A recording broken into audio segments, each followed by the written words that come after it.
basically the armor that goes on top of the boot, the Nike shoe that was used in the film Batman Returns in 1992. Basically, this started with a clay sculpture. The clay sculpture went on an actual leg, my leg. It was done in clay, and basically the sculpture got done, then we molded it.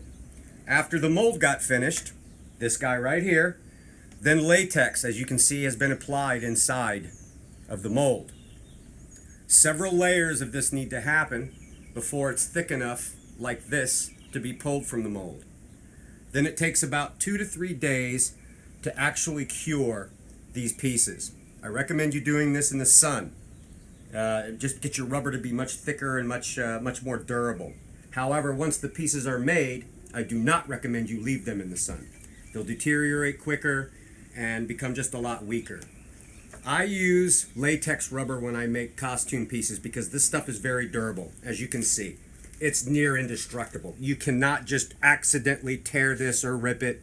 It is extremely, extremely strong, as opposed to the urethanes and foam latexes that they use in other movies and costumes.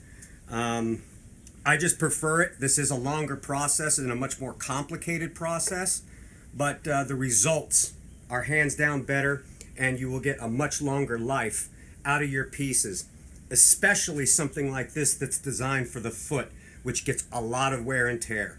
You're going to get a lot of scuffs on these. These things can get really dinged up, and that's why I like the latex process as opposed to urethane or foam, because even with dings and dents in them, you can clean them up very easily. You can repaint them. You can pretty much just keep using them over and over and over and over again. And that's it. That's how you make a spat. This is going to dry here pretty soon, and then we're going to paint it.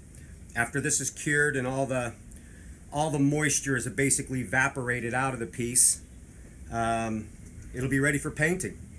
And once that happens, it's ready to be mounted to your boot. Just get yourself a pair of Nike Air Jordan 6s and you're ready to rock and roll.